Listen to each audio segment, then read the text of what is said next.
Almighty, the most beneficent and merciful, అనంత కరుణామయుడు అపార కృపాశీలుడైన భగవత్కృప వల్ల సర్వే జనా సుఖినో భవంతు. నేడు ఈ దినము మన ప్రియతమ నాయకుడు మాజీ రెవెన్యూ శాఖ మంత్రివర్యులు మరియు మాజీ పిసిసి అధ్యక్షులు ప్రస్తుతము సిడబ్ల్యూసి మెంబర్ అయినటువంటి రఘువీరారెడ్డి గారి ఆదేశానుసారం ఈ ప్రెస్ మీట్ ఏర్పాటు చేయడం అనేది ప్రస్తుత పరిస్థితుల్లో కాంగ్రెస్ ప్రభుత్వం భారతదేశానికి ఎంతో అవసరమై ఉన్నది. కారణము లౌకిక రాజ్యాన్ని వెళ్ళేటువంటి లౌకిక పార్టీ కులమతాలకు అతీతంగా బడుగు బలహీన వర్గాల పాలిట ఎంతో ఇతోధికమైన సేవ చేసినటువంటి పార్టీ అస్పృశ్యత అంటరానితనము రూపుమాపి గరీబీ హఠావో సిద్ధాంతంతో ప్రజలకు ఎంతో సేవ చేసినటువంటి మహోన్నతమైన పార్టీ కాంగ్రెస్ పార్టీ.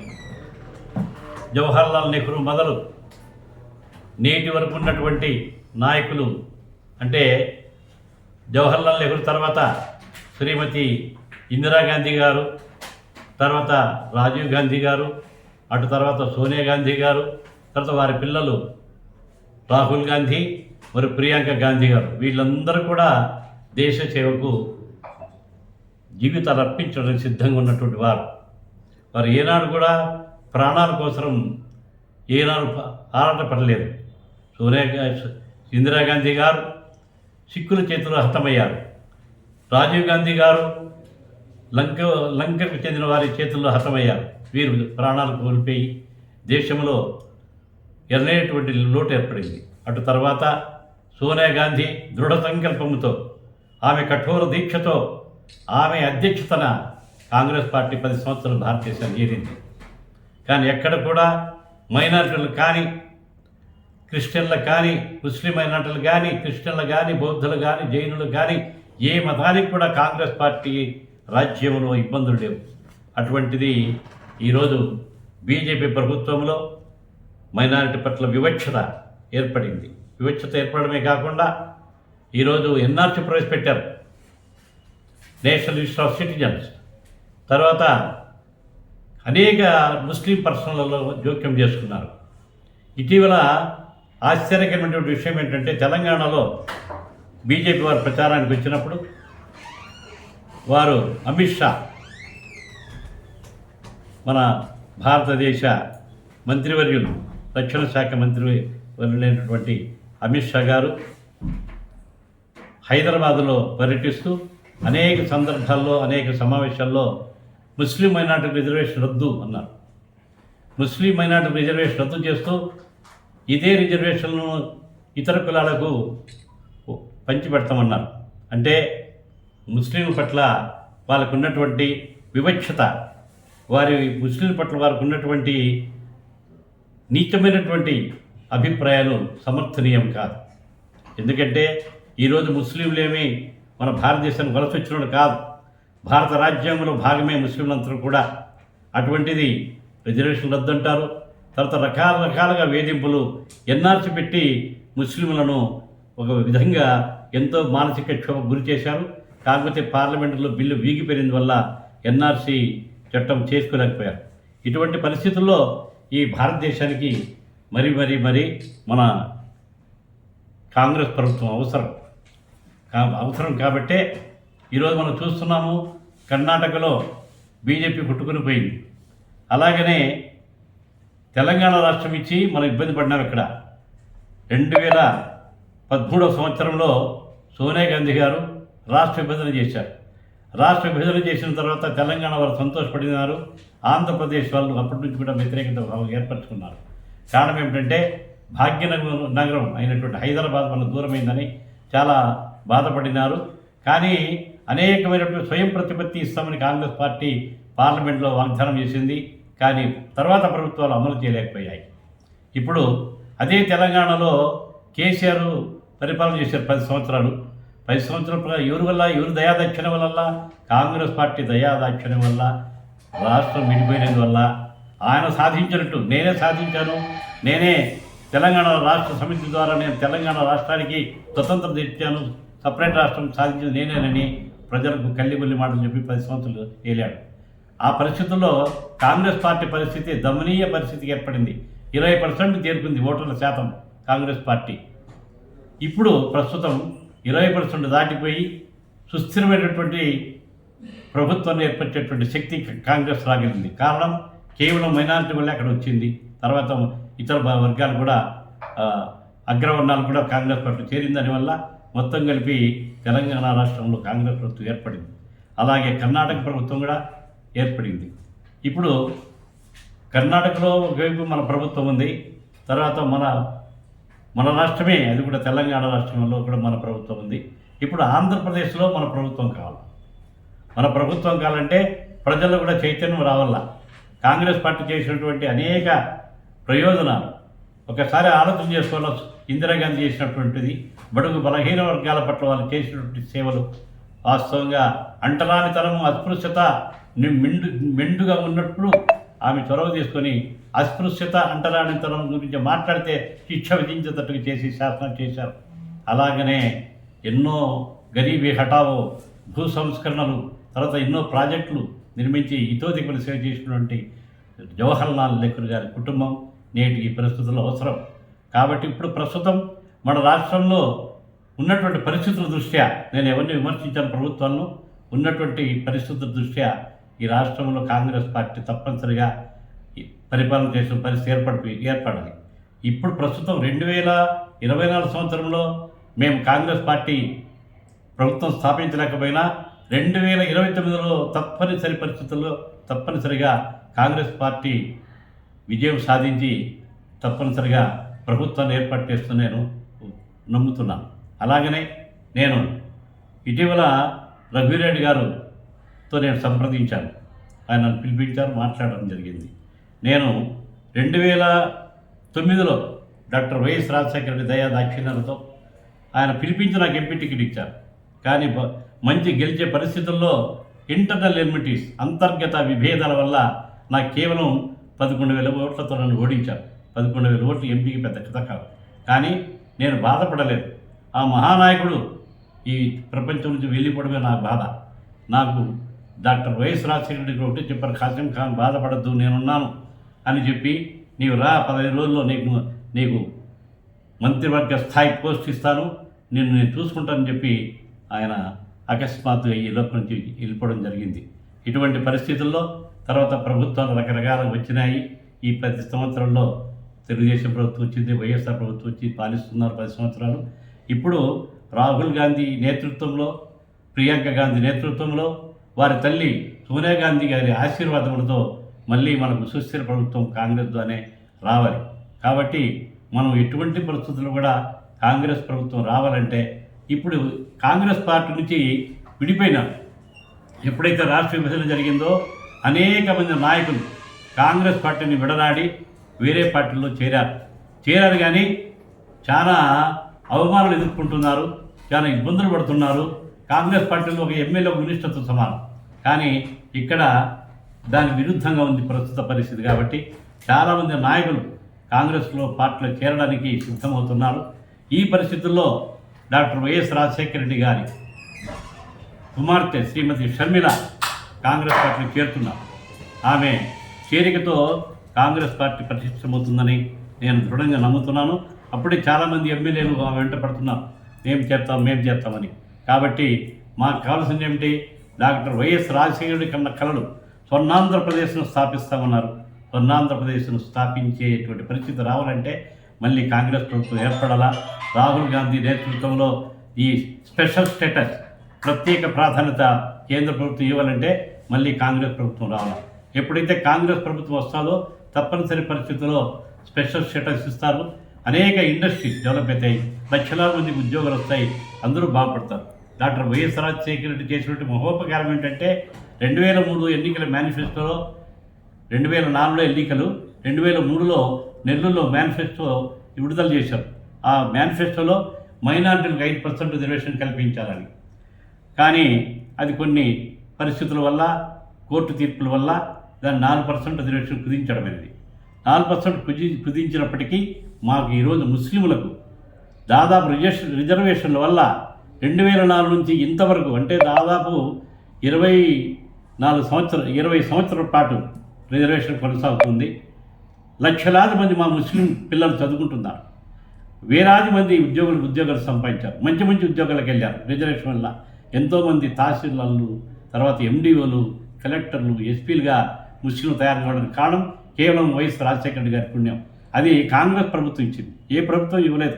కాంగ్రెస్ ప్రభుత్వం ఇచ్చినటువంటి వరమే ఈ రిజర్వేషన్, అంతేగాని ఏ ఇతర ప్రభుత్వాలు కాదు. కాబట్టి అలాగే ఇచ్చారు, ఉద్యోగాల్లో అవకాశాలు ఇచ్చారు. తర్వాత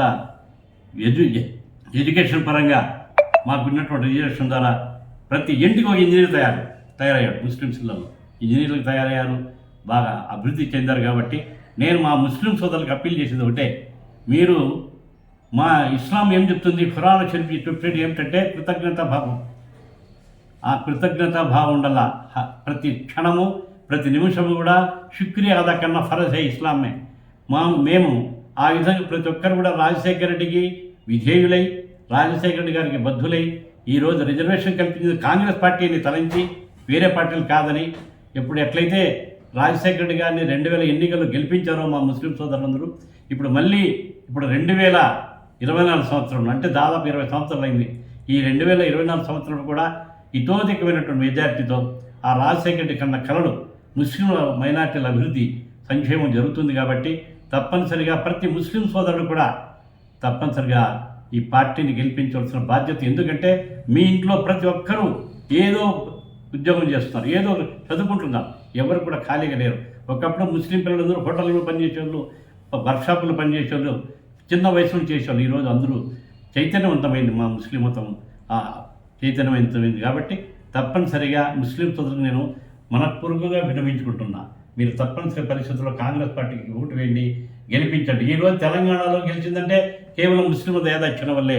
అక్కడ ఎప్పుడైతే అమిత్ షా వచ్చి ఇక్కడ రిజర్వేషన్ ముస్లిం క్యాన్సిల్ చేస్తామన్నారో ముస్లిం ఓట్లన్నీ కూడా కాంగ్రెస్ పార్టీ పడినాయి. అట్లయితే కర్ణాటకలో కూడా అదే విధంగా వాళ్ళు ప్రచారం చేయడం వల్ల కర్ణాటకలో ఉన్నటువంటి ముస్లిం సోదరులందరూ కూడా కాంగ్రెస్కి ఓటేశారు. కాంగ్రెస్ బలం వల్లే 2 రాష్ట్రాలు పుంజుకుంది. ఒక ముస్లిమ్స్ వల్లే కాదు, ఇతరులు కూడా చాలామంది ఇతర మతస్థులు కూడా మనకు రాజశేఖర్ కల్పించింది రిజర్వేషన్. తర్వాత ఆరోగ్యశ్రీ కానివ్వండి, తర్వాత ఎడ్యుకేషన్లో రిజర్వేషన్ ఇవన్నీ చేశారు. తర్వాత ఫ్రీ ఎడ్యుకేషన్, ఫీ రీయింబర్స్మెంట్, ఇలాంటి అనేక కార్యక్రమాలు డాక్టర్ వైఎస్ రాజశేఖర్ గారి పుణ్యమే కాబట్టి ఇప్పటికీ అమలవుతున్నాయి. కాబట్టి మనమందరం ప్రజలందరూ కూడా రాజశేఖర్ గారిని దృష్టిలో పెట్టుకొని ప్రతి ఒక్కరు కూడా సగర్వంగా కాంగ్రెస్ పార్టీకి ఓటేసి గెలిపించవలసిందిగా నా మనపూర్వకంగా కోరుకుంటున్నాను. నేను ఇటీవలే డాక్టర్ రఘువీర్ రెడ్డి గారిని కలిశాను, నా మనసులోని మాట చెప్పాను. నేను ఓటమవుతామో గెలిపోతామో సంబంధం లే, నేను ఈసారి ఎటువంటి పరిస్థితుల్లో కాంగ్రెస్ పార్టీ తరఫున పోటీ చేద్దామనుకున్నాను చెప్పాను ఆయనకు. చెప్తే ఆయన ఒకటే, అన్న నీవు అడగడంలో ధర్మం ఉంది. నీవు 2009 నుంచి ఇంతవరకు కూడా డబ్బులు పోట్టుకుంటున్నావు, నువ్వు కాంగ్రెస్ పార్టీలో ఆగపడింది ఏం లేదు. నువ్వు అడిగింది యథార్థం, నువ్వు అడగడం తప్పు లేదు. మేము చేయాల్సిన ధర్మం మాకుంది. కాబట్టి నీవు ఈ రోజు నుంచి నువ్వు ప్రచారం ప్రారంభం చేయి. 7 అసెంబ్లీ వరకు తిరిగి నీ ప్రచారం కొనసాగించు. అధిష్టానం మేరకు నీకు టికెట్ అలాట్ చేస్తామని చెప్తున్నారు. కాబట్టి నేను పోరాడతాను. అటువైపు బళ్ళారి నుంచి వచ్చింది ఒక ఆమె, వైఎస్ఆర్ పార్టీ తరఫున. ఎవరండి? బళ్ళారి నుంచి ఇక్కడ పోటీ చేస్తారు. ఇంకో రకరకాలుగా వస్తున్నారు. గెలవనండి, పార్టీ అధిష్టానం వాళ్ళ ఇష్టం, గెలిపించుకుంటారు, ఓడించారు, అది కాదు. ఇక్కడ లేరా ప్రజలు అటువంటి పరిస్థితి ఉంది.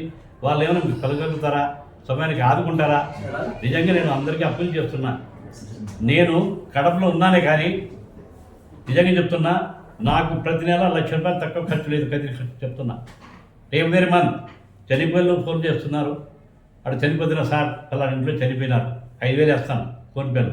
సార్ మా ఇంట్లో పెళ్ళి 10,000 నుంచి 20,000 వరకు వేస్తాను. పిల్లలు సార్ చదువుకుంటున్న ఫీజు ఇంటూ వేస్తున్నాం. ఇదంతా నా సొంత ఆదాయంతోనే. ఎవరి దగ్గర నేను భిక్షాడను, ఎవరి దగ్గర ఆశించను. నా ధర్మం ఏమి? సేవాధర్మం. నా సేవాధర్మం ఏమిటి? జీవితం శాశ్వతం కాదు. ఈ జీవితం ఉన్నట్టే 10 మంది సహాయం చేయాలా, సహాయం చేయడమే నా సిద్ధాంతం అని మా బైబిల్ కానీ, భగవద్గీత కానీ, ఖురాన్ షరీఫ్ కానీ చెప్పేది ఏమిటంటే, నీ దగ్గర ఉన్నప్పుడు భగవంతుడు నేను ఇచ్చినప్పుడు నువ్వు కూడా నన్ను చూసుకుంటే ప్రజలను చూసుకోమని. కాబట్టి ఆ సిద్ధాంతంలో నేను బతుకుతున్నా. నేను ఎవరి నుంచి సంపాదించాల్సిన అవసరంలే, ఈ ప్రభుత్వ సొమ్ములు నాకు అవసరంలే. దేవుడు నాకు ఇచ్చినాడు. నేను ఎక్కడో పేదరికంలో జన్మించిన వాడిని అయినప్పుడు కూడా ఆ పేదరిక స్థితి నుంచి ఈరోజు నేను ఊహించని స్థితికి వెళ్ళాను. కాబట్టి నేను ఏపీజే అబ్దుల్ కలాం గారు నన్ను పక్కన కూర్చొని పెట్టుకున్నారు. అదే నా పెద్ద రాష్ట్రపతి అవార్డు. సోనియా గాంధీ గారు పక్కన కూర్చొని పెట్టుకున్నారు. డాక్టర్ వైఎస్ రాజశేఖర గారు నన్ను హెలికాప్టర్ తిప్పారు రోజంతా. ఆ మహానుభావుడు నేను డాక్టర్ వైఎస్ రాజశేఖర గారు ఏ హెలికాప్టర్ తిరిగామో అదే హెలికాప్టర్ని ఆయన చనిపోయారు. ఆయనతో కలిసి పక్కనే ఎన్నోసార్లు భోంచేశాను. అంటే ఒక పూరి గుడిసెలో జన్మించిన నాకు అంతటి స్థాయి భగవంతుడి దయ వల్ల కలిగింది. కాబట్టి నేను రాజశేఖర్ని మర్చిపోను, కాంగ్రెస్ పార్టీని మర్చిపోను. నేను గెలిచినా గెలవకపోయినా నా సేవ ఎప్పటికీ కూడా జీవితాంతం కాంగ్రెస్ పార్టీకి అంకితం చేస్తానని, కాంగ్రెస్ సిద్ధాంతాలకే నేను కట్టుబడి ఉంటానని. అధికారం ఉంటే ఒక పార్టీ, అధికారం లేదు ఒక పార్టీ మార్చే సిద్ధాంతం నాది కాదు. నేను ప్రజలకు సేవ చేసేవాడిని. నాకు కులము మతము లేదు, మానవత్వమే నా మతం. మా ఊర్లో రామాలయం కడుతున్నారు, 10,16,000 ఇచ్చాను నేను, ఎవరు ఇవ్వలేరు. మొత్తం 30 లక్షలు అయితే దేవాలయానికి నేను ఒక్కడే 10,16,000 ఇచ్చాను మా తల్లిదండ్రుల పేరిట. ఎందుకంటే ఆ గ్రామంలో ఆ గ్రామస్తులతో మా సహాయం చేశాను. వారి కృతజ్ఞత భావంగా అంత ఇవ్వడం జరిగింది. అక్కడే బడవల్లపల్లి గ్రామం ఉంది, మా తాతగారు ముత్తాతగారు ఊళ్ళో. మా తాత పేరుతో 2,16,000 ఇచ్చాను. ఎందుకు ఇచ్చాను? శాశ్వతమైన కీర్తి, వాళ్ళు గతించిన వాళ్ళకి కీర్తి ఉండాలని, అలా కీర్తి కోసం పాటుపడే కానీ అలాగే మసీదులు ఏ మసీదులో నేను ఇవ్వలేదు. కడదిల్లులో నేను ఇవ్వని మసీదు లేదు. ఏ మసీదు వాళ్ళు వచ్చినా నేను ఇచ్చింది కానీ నా దగ్గర లేదని చెప్పలేదు. మసీదులకు ఇస్తున్నా, చర్చిలకు ఇస్తున్నా, ఇదంతా నా సొంత ఆదాయమే కానీ నేను ఎవరి దగ్గర అడుక్కుని ఇచ్చింది ఏం లేదు. అది నా సిద్ధాంతం కూడా. నేను క్షణము నేను సమాధానానికి ఉపయోగపడాలి. నాకు నా బండిలో నేను వెహికల్ కూర్చుంటే అక్కడ 10 రూపాయల నోట్లు కట్టబెట్టింటాను. బండి నింపించి చోట ఎంతమంది వచ్చినా మా డ్రైవర్ చెప్తే ఇచ్చేస్తానని. కారణం ఏమిటి? రేపు మళ్ళీ అవకాశం వస్తుందా నాకు తెలియదు. రేపు మనం బతుకుంటే పర్వాలేదు, లేకపోతే ఏంటి? కాబట్టి ప్రతిదినం పుణ్యం సంపాదించుకోవాలా, ఆ సిద్ధాంతం లేదు. కాబట్టి ఈ కాంగ్రెస్ పార్టీలో నేను నిలబడతాను. తర్వాత నేను ఇప్పుడు అప్పీల్ చేసింది ఏమిటంటే, కాంగ్రెస్ పార్టీని వీళ్ళు ఎంతోమంది వెళ్ళిపోయారు బయటికి. ఎందుకు? ఇతర పార్టీలకు పోయినారు అధికారం కోసం. ఇప్పుడు నేను అందరినీ ఆహ్వానిస్తున్నా, ఎవరెవరైతే వెళ్ళిపోయారో మీరు రండి. కాంగ్రెస్ పార్టీ తల్లి వంటిది. ఈ తల్లి ఎప్పుడు కూడా అక్కుని చేసుకుంటుంది, ప్రతి ఒక్కరిని కూడా చేసుకుని క్షమిస్తారు. క్షమించే గుణం కాంగ్రెస్ పార్టీకి ఉంది. కాబట్టి అందరూ విడిపోయిన వాళ్ళందరూ మళ్ళీ కాంగ్రెస్ పార్టీలో చేరి కాంగ్రెస్ పార్టీని మంచి మెజార్టీతో గెలిపించి కాంగ్రెస్ పార్టీకి సుస్థిర స్థానం ఏర్పాటు చేస్తే అటు కర్ణాటక, ఇటు తెలంగాణ, ఇటు ఆంధ్రప్రదేశ్లో, అటు తమిళనాడు, తర్వాత కేరళ, ఇది అన్ని స్టేట్లలో కూడా కాంగ్రెస్ పార్టీ ఉంటుంది. ఇప్పుడు ఏంటి? ఇప్పుడు మనం చూసుకుంటే కర్ణాటక తీసుకోండి. కర్ణాటకలో బెంగళూరులో దాదాపు 50% జనాభా మనమే ఉన్నాం, అంతా తెలుగు వాళ్ళే.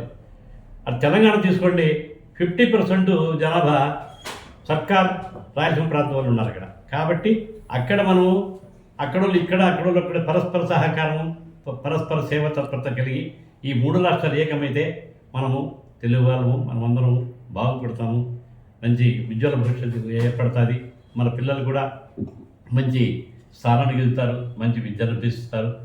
కాబట్టి రిజర్వేషన్ల అమలులో డాక్టర్ వైఎస్ రాజశేఖర చూపినటువంటి చొరవ, రీఎంబర్స్మెంట్ కానీ, తర్వాత ఆరోగ్యశ్రీ కానీ, మామూలు గుడిసెలో పుట్టినట్టు కూడా ఆరోగ్యశ్రీ డాక్టర్ వైఎస్ రాజశేఖర గారు కార్పొరేట్ హాస్పిటల్ సర్వీసెస్ అందించారు. అటువంటి మహానుభావుడు ఈ ప్రపంచంలో ఎవరు ఉండరు.